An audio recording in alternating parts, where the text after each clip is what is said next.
अरे ये क्या भगवान, जगन्नाथ जी के पीठ पर इतने घाव कैसे? आइए जानते हैं इस कहानी में। ओडिशा की पावन और पुण्य धरा, जहाँ के कण कण में महाप्रभु जगन्नाथ का वास है। भक्ति आंदोलन के उस सुनहरे दौर में पंचसखाओं में एक ऐसा नाम उभरा जिसकी भक्ति ने स्वयं भगवान को भी बांध लिया था।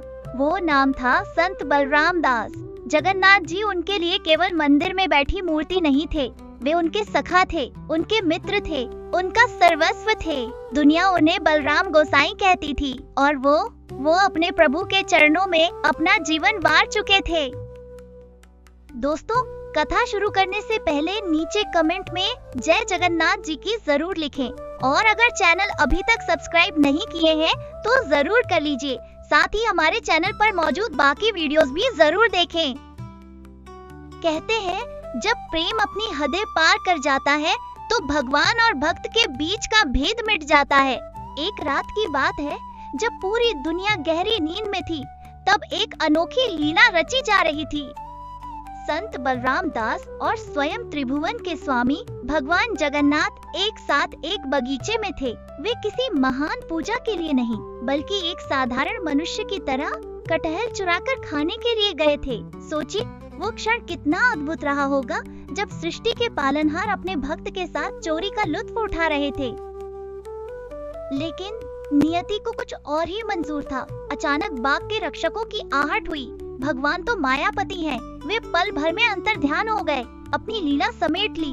लेकिन बलराम दास, वे तो देहधारी मनुष्य थे। वे पकड़े गए, उन्हें चोर समझा गया, दासे के शरीर पर कोड़े बरसाए गए, उन्हें घसीटा गया और अपमानित करके जेल की अंधेरी काल कोठरी में फेंक दिया गया। उस रात बलराम दास के शरीर पर जितने घाव थे, उससे कहीं गहरा घाव उनके हृदय पर था। वे सोच रहे थे, प्रभु सुख में तो साथ थे, लेकिन जब विपदा आई तो मुझे अकेला छोड़कर कहाँ चले गए। दोस्तों, कथा अगर अच्छी लग रही हो तो नीचे कमेंट में जय जगन्नाथ जी की जरूर लिखें। उधर भक्त जेल में करा रहा था और इधर गजपति राजा के महल में एक दिव्य प्रकाश फैला। स्वयं महाप्रभु राजा के स्वप्न में आए। लेकिन आज भगवान शांत नहीं, व्याकुल थे। उनकी वाणी में क्रोध और पीड़ा थी। उन्होंने राजा को आदेश दिया, मेरे प्रिय बलराम दास को अभी इसी क्षण मुक्त करो। तुमने निरपराध को दंड दिया है। राजा भयभीत होकर जागे और रातों रात संत की रिहाई का फरमान जारी कर दिया।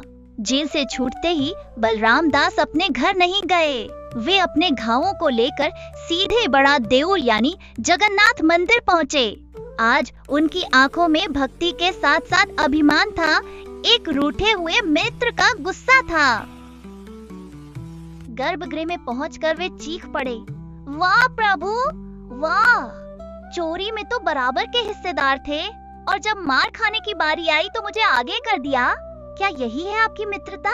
जब मेरे शरीर पर कोड़े पड़ रहे थे तब आप कहाँ छिपे थे? भक्त का वो उलाहना सुनकर पत्थर की मूर्ति भी पिघल गई। महाप्रभु प्रकट हुए, उनकी आंखों में आंसू थे। उन्होंने कहा, दासे तुम कहते हो मैं वहाँ नहीं था, तुम ही तो मेरे प्राण हो।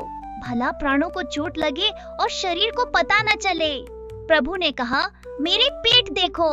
जैसे ही बलराम दास ने कांपते हाथों से भगवान की पीतांबरी हटाई, उनका कलेजा मुंह को आ गया। भगवान की कोमल पीठ पर कोड़ों के ताजे निशान थे। वहाँ से खून रिस रहा था, वही निशान जो जेल में बलराम दास को मिले थे। बलराम दास दहाड़ मारकर रो पड़े, हे नाथ, मैंने सोचा मुझे सजा मिली, पर मेरे हिस्से की हर चोट तो आपने अपनी पीठ पर झेल ली। प्रभु ने उन्हें उठाकर अपने गले से लगा लिया।